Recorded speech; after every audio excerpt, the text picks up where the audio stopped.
There. We're live from downtown Mill Bay.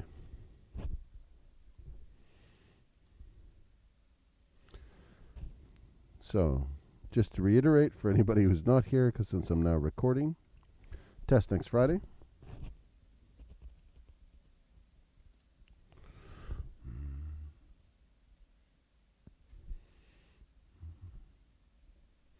Which would make it the 26th.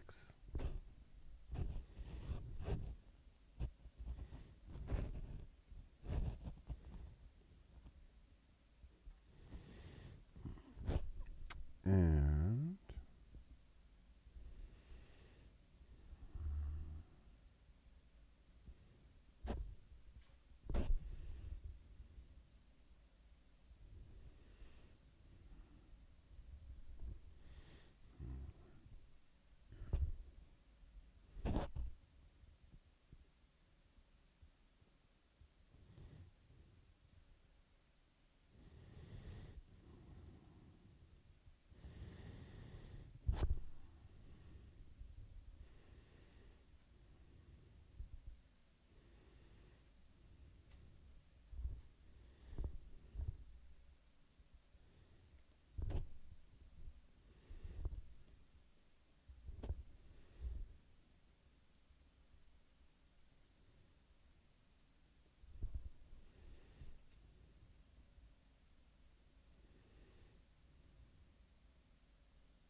Okay. I put this up on the Google Classroom. You should get it. I think you get an email every time do you get an email every time I make a change to the Google Classroom? But only if I post new things. Pardon?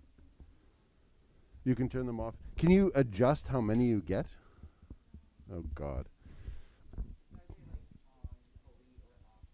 Oh, you can't say, like, only when something new is provided or...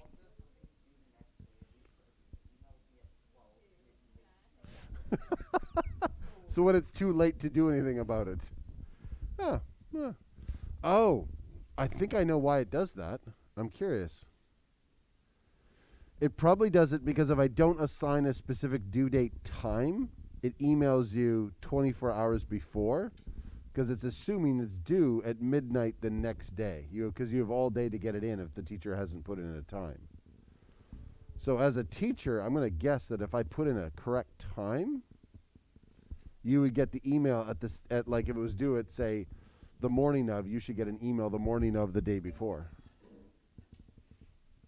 I should test that, because that would be a useful thing to know.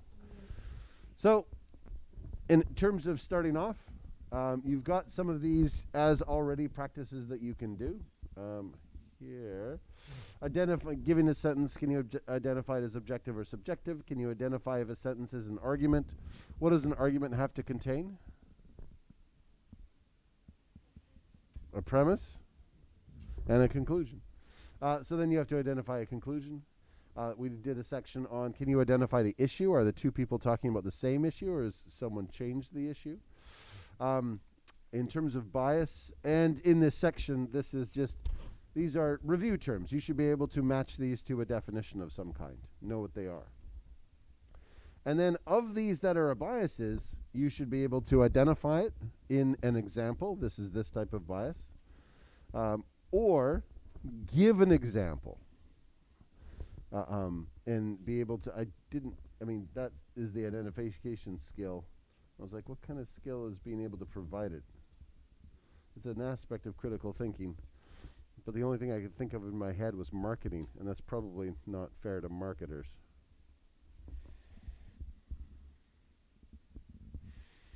Also, as a teacher, I've been looking at the word skill so long that it stopped becoming the word skill. Have you ever done that, where you've looked at a word so long it becomes not the word? Yeah. All I see now is S-kill. Skill.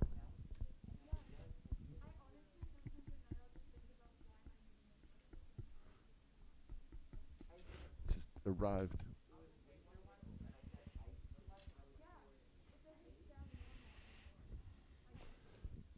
If it's I don't know why this came into my head, but you may be curious to know that our name for the word bear is not the name for the word bear.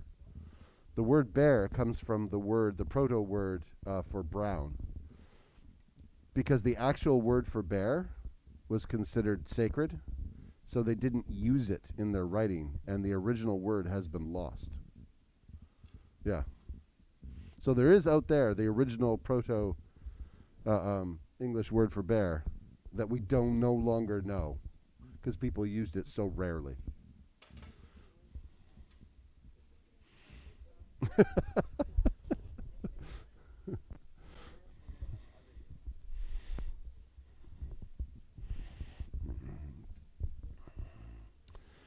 In the caves in France, if you took how long it took humanity to come up with writing, there's pictures that are so old, the invention of writing could have occurred 3 times in the time that these pictures were painted. They're so old.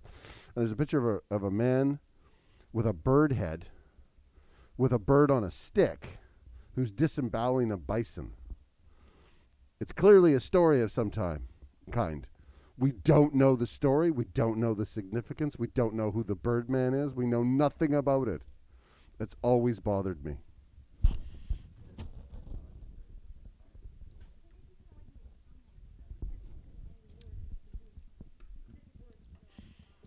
If you want to generate it, I find if you just repeat it over and over and over again, sometimes you can generate that feeling.